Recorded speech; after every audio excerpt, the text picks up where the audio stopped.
possível clonar seres humanos? A nossa história de hoje começa lá na Escócia, com um grupo de cientistas em volta de um animal, mais especificamente uma ovelha. E essa ovelha não era qualquer ovelha, era a Dolly. Provavelmente você já ouviu falar na Dolly, né? E se não ouviu, ainda vai ouvir falar muito dessa pequena ovelha, viu?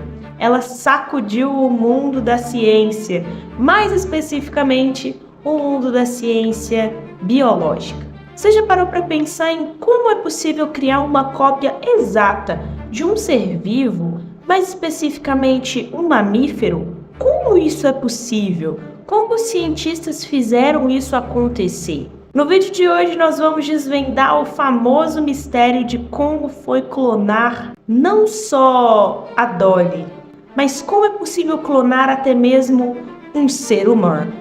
Então fica comigo até o final desse vídeo porque eu tenho certeza que é um assunto extremamente intrigante. Tudo começa na década de 1990, um período de grandes avanços científicos. O Instituto Roslin, na Escócia, era um dos principais centros de pesquisa em biotecnologia.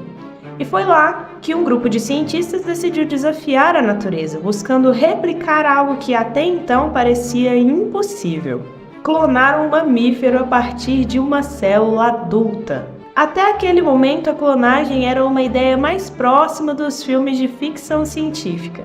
Claro que haviam sido clonados anfíbios e plantas, mas levando em consideração que anfíbios e plantas são seres relativamente simples quando comparados a mamíferos, quando se falava em clonar mamíferos, era algo que fugia da percepção do homem. A complexidade biológica ao clonar mamíferos era outra história. Para entender como Dolly foi clonada, a gente vai precisar fazer uma pequena analogia.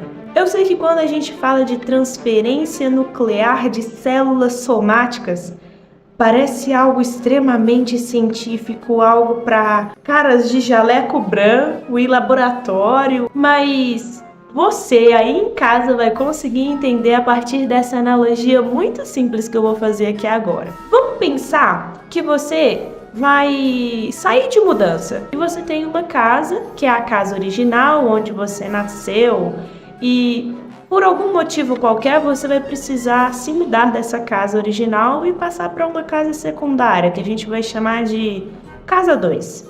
Então, nessa casa original, você tem a mobília que você gosta. Então, você tem a sua cama, você tem o seu computador que você ama, o sofá, tapetes, enfim, você tem toda a mobília que forma a personalidade da sua casa, que por sinal é parecida com a sua personalidade. E então você vai se mudar para essa casa 2. Para você se mudar para essa casa 2, você vai precisar retirar toda a mobília dessa casa original para a gente passar para a casa 2. Essa casa vai precisar de algumas coisas fundamentais, como água e luz.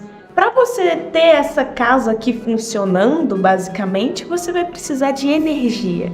Então você liga a energia dessa casa, que no caso seria a luz. Agora vamos entender isso de uma forma mais biológica, mexendo com células.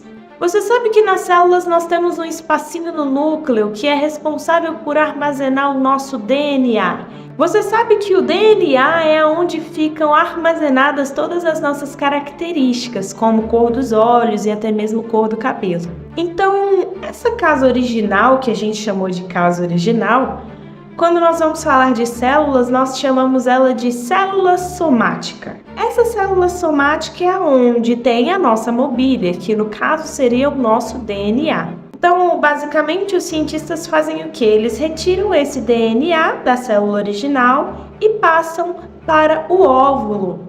O óvulo precisa estar vazio para receber esse novo DNA que veio da célula original.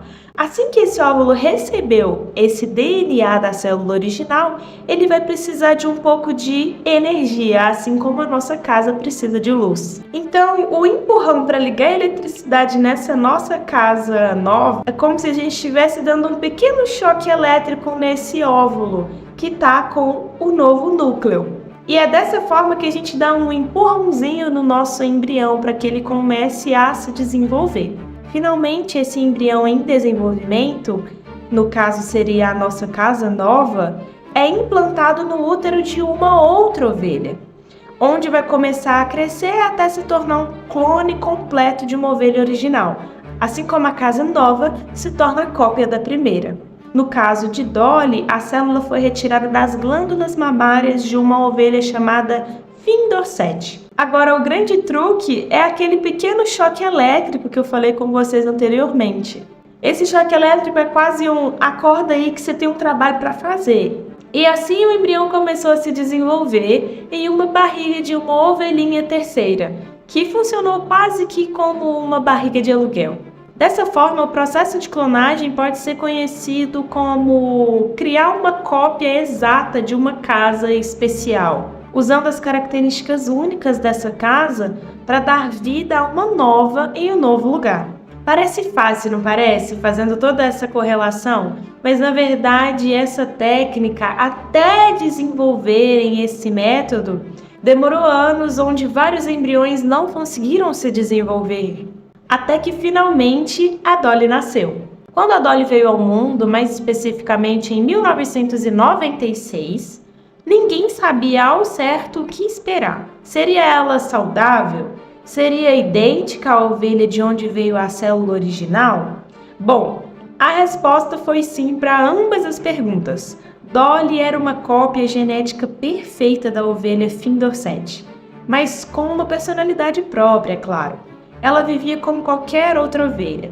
Ela comia, dormia e sim, produzia lã. Se era possível clonar uma ovelha, o que mais seria possível clonar? E, além disso, será que deveríamos clonar? Então a clonagem de Dolly começou a levantar vários questionamentos éticos e científicos. Por um lado, abriu a porta para avanços incríveis, como a possibilidade de clonar órgãos para transplantes ou até mesmo espécies em extinção. Mas, por outro lado, trouxe à tona medos sobre o que poderíamos fazer com todo esse poder. Então chegamos a um problema. Será que é possível clonar um ser humano?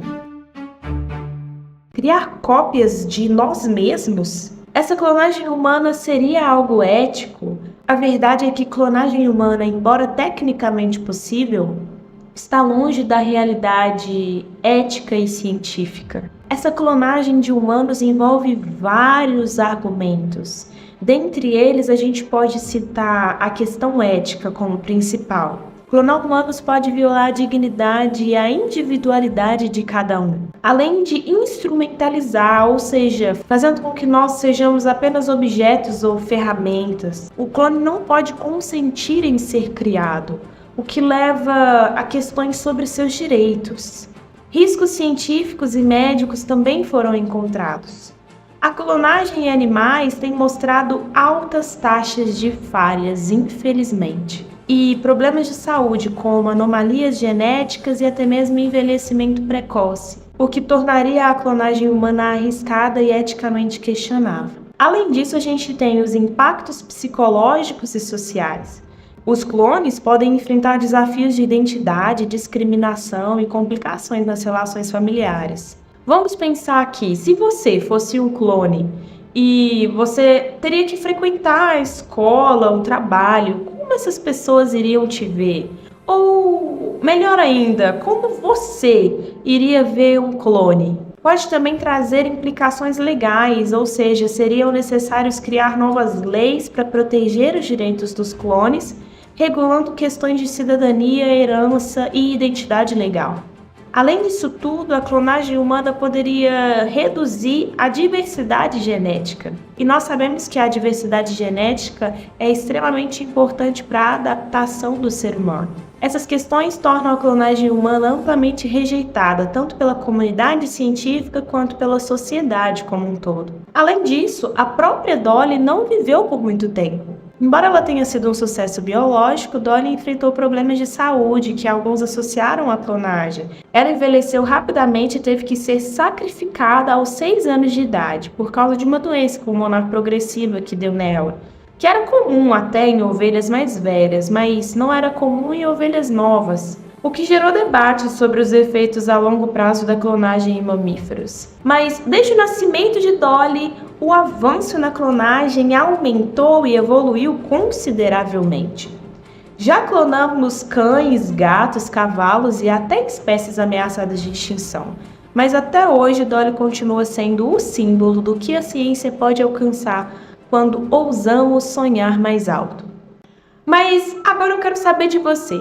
E você, é contra ou é a favor o processo de clonagem de seres humanos? Deixa aqui nos comentários. E se você gostou desse vídeo, deixa um like, se inscreve no canal. Além disso, ativa também o sininho para que chegue notificações de vários vídeos. E tem mais um vídeo incrível aparecendo agora aí na sua tela, pronto para expandir ainda mais o seu conhecimento científico. E até a próxima, exploradores!